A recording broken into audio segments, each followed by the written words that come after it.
Mix by राजा गुप्ता जी। 4 बजे भोर में डीजे वाला चुमा ले तो 4 बजे भोर डीजे वाला चुमा ले तो 4 बजे भोर में डीजे वाला चुमा ले तो 4 बजे भोर में।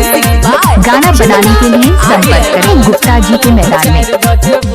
मिक्स बाय राजा गुप्ता जी। निशानी है क्या कौन छोरा ठोर में है बेला को निशानी है क्या कौन छोरा ठोर में है गोई गोई गोई गोई डीजे वाला चुमा ले को 4 बजे भोर में डीजे वाला चुमा ले को 4 बजे भोर में डीजे वाला चुमा ले को 4 बजे भोर में बेला को निशानी है क्या कौन छोरा ठोर में है बेला को निशानी है क्या कौन छोरा ठोर में है गोई गोई गोई आ डीजे वाला चुमा ले को 4 बजे भोर में डीजे वाला चुमा ले को 4 बजे भोर में डीजे वाला चुमा ले को 4 बजे भोर में। डीजे राजा कुमार गुप्ता जयनगर बेला।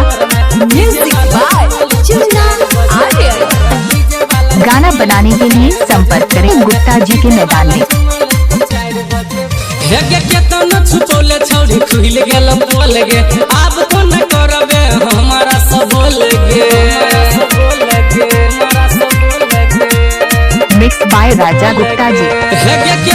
छुपौले छौड़ी खुल गेल बोल गे अब तो न करबे तू हमारा सब बोल गे की कर जाई छे जवान हप भोर में है की कर जाई छे जवान हप भोर में है गई गई गई डीजे वाला चुमा ले को 3 बजे भोर में डीजे वाला चुमा ले को 4 बजे भोर में डीजे वाला चुमा ले को 4 बजे भोर में। गाना बनाने के लिए संपर्क करें गुप्ता जी के मैदान में। डीजे वाला चुमा ले को 4 बजे भोर में डीजे वाला चुमा ले को 4 बजे सब छले सुतल तू छले जागल तोरा पर लोभ के नासा छो जागल mix by Raja Gupta ji.